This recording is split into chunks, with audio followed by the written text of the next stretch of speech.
uJohn 3 uJohn chapter 3 verse 16 bazalwane. Iphelela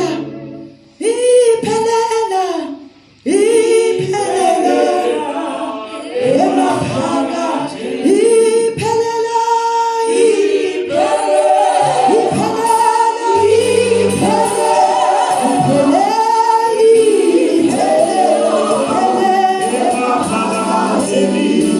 ngicela ukufunda bazalwane leso ngizobona bazalwane.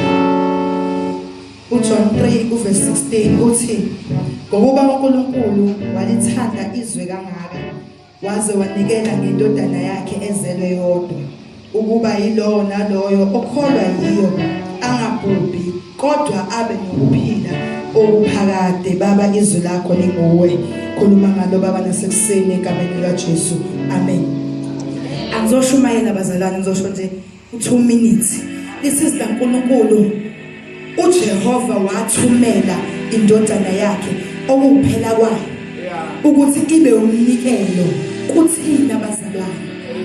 Mayibe umnikelo kuthina thiwa yilowo nalowo angabhubhi kodwa abe nokuphila okuphakade. Just ngezindlela ukuza kaJesu abe umnikelo kuthina, thina wasinikeza ukuphila okuphakade. Ngibuka lento ukuthi bazalwane ukunikela kufanele sibuke uJesu esesiphambaneni ethatha amahlazo ethu ebethelwa inyembe zakhe zaziyigazi. Khumbule lokho ukuthi ngiyayisa endlini kaNkulunkulu, angiyise ubest bazalwane, angiyise uJehova ubest bazalwane. Futhi njengoba abethele ukuze mina ngikwazi ukusinda, ngoba uJesu kuba kezanga ngaba sihlangene bazalwane kanje, kodwa ngenxa yakhe ukuthi ubaba wamdela. Can you imagine udela indodana yakho okuphela kwayo? Ngingaqala mina ngithi ngeke ngithathe ingane yami nje yona yodwa ngiyebonikelela abantu engabazi noma bazongithanda yini noma ngeke basangithanda. Angithi sister uNkulunkulu uyena wasithanda kuqala sine sasingamfuni bazalwane. Lithi kwenye indawo wafika wathabatha isimo somuntu, futhi ngezinye indlela wayesephila kuthina esenza ubuhlungu bethu. Futhi bazalwane nomnikelo fanele kube njalo, awukhiphe uthokoza mase uyakhumbula ukuthi ngalo mnikelo wami kunomuntu owafa ngami ukuze mina ngikwazi ukuthi ngizenzonikele, ukuze mina ngihlale lesitolo kunegazi lachitheka. Haleluya.